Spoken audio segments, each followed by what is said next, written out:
వచ్చే 25 ఏళ్ల పాటు లోక్సభ సీట్ల సంఖ్యను ఇప్పుడున్న 543కే స్తంభింపజేయాలని కేంద్ర ప్రభుత్వాన్ని Congress working committee CWC demand చేసింది. ఈ సీట్లలోనే మహిళలకు 33% రిజర్వేషన్ కల్పించి 2029 లోక్సభ ఎన్నికల నుంచే అమలు చేయాలని పేర్కొంది. జనగణనలో భాగంగా కులగణన జరుపుతామన్న హామీని ఖచ్చితంగా అమలు పరచాలని, తెలంగాణ, బీహార్లలో జరిగినట్టుగా కులగణన జరపాలని సూచించింది.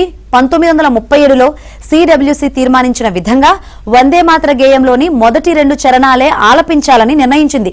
విద్యార్థుల సమస్యలపై దేశవ్యాప్తంగా 800 నగరాల్లో భారీ సభలను నిర్వహించాలని, అయోధ్య రామాలయంలో జరిగిన విరాళాల చోరీపై ఉద్యమించాలని తీర్మానించింది.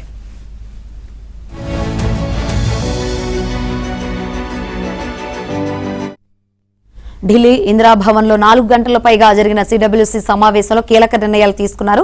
వచ్చే 25 సంవత్సరాల వరకు లోక్సభ సీట్లను స్తంభింపజేయాలని, 2023లో పార్లమెంటు ఆమోదించిన విధంగా మహిళా రిజర్వేషన్ అమలు చేయాలని, లోక్సభలో ఉన్న 543 స్థానాల్లోనే మహిళలకు కోటా కల్పించాలని తీర్మానించినట్లు తెలిపారు.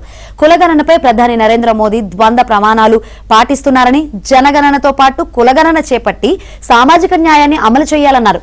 కాంగ్రెస్ పార్టీ సమావేశాల్లో జాతీయ గేయం వందే మాతరంలోని మొదటి 2 చరణాలను మాత్రమే ఆలపించాలని తీసుకున్న నిర్ణయానికి కట్టుబడి ఉండాలని తీర్మానించారు.